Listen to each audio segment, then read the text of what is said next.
Hi folks, I don't generally do this on this channel, but I can't ignore what's going on in the Sudan right now.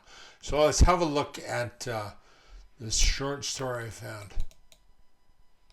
Bloodstains so vast they can be seen from space. 2,000 people killed in just 48 hours.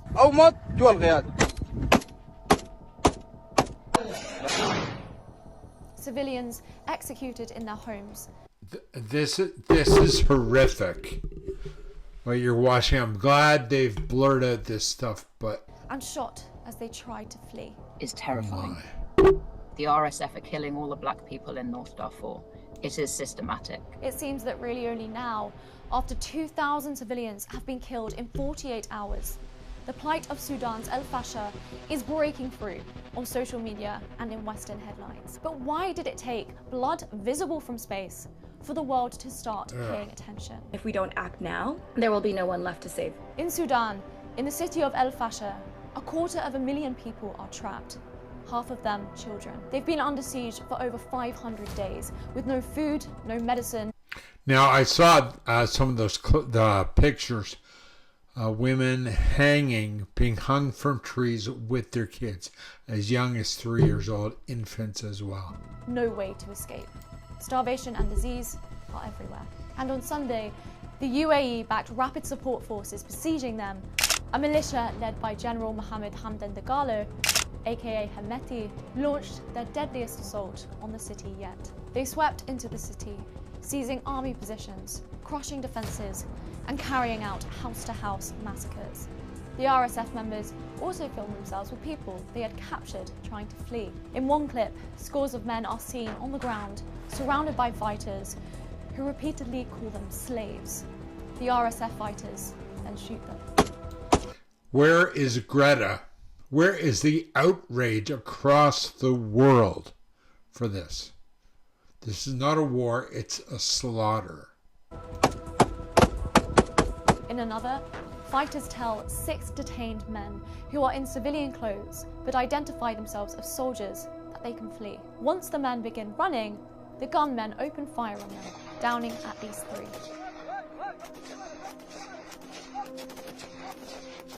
The same forces that brutally attacked Darfur's indigenous communities 20 years ago are back, systematically hunting, killing, and terrorizing the same populations. The US accused the RSF of committing genocide when it took another Darfur city, Al Janaina. But ceasefire talks in Washington collapsed just days ago, with the UAE, whose support for the RSF has been well documented, refusing to address the crisis in al-Fasher. But for many, and for so long, Sudan has become a story forgotten and garnering little notice. Why? I spoke to human rights activist Kate Ferguson to understand how this has been allowed to continue largely unchecked. There is an unwillingness to take on what it means to protect civilians from the gravest crimes. And that is political, that is structural, and it's an absolute absence of leadership. A very worrying trend to the rest of the world.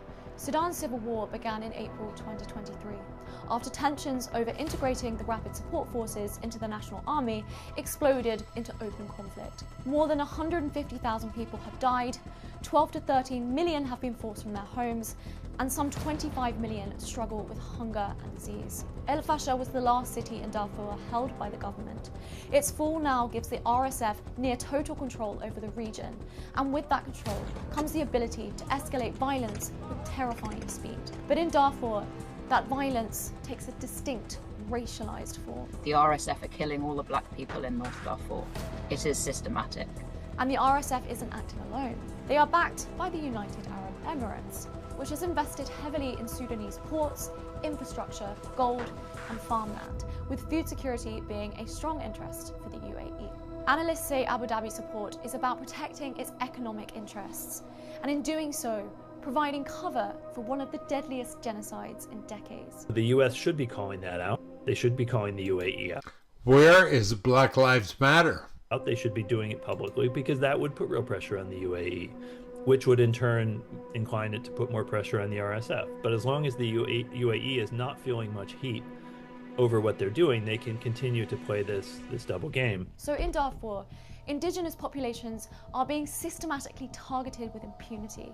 Entire neighborhoods emptied. Abductions, sexual violence, and torture have been reported. This is genocide in real time, according to recent reports. And it's not just a tragedy, it's a warning. A paramilitary force backed by a powerful state is targeting people because of who they are. I would say anyone who has the power, call out the UAE. As horrifying videos continue to emerge, activists are warning that silence from the international community is enabling ongoing atrocities.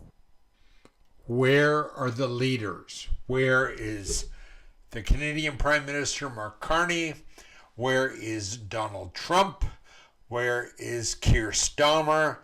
Where is Emmanuel Macron? They are first world leaders, and they are doing nothing.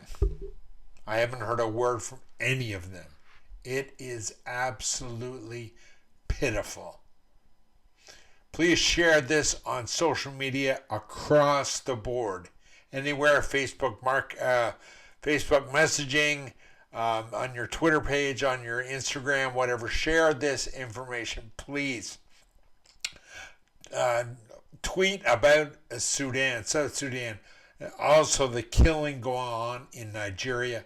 I hope to have a South Sudan pastor on here soon, and he can speak firsthand to this. Please leave a note below and encourage me to find more. Thank you for watching.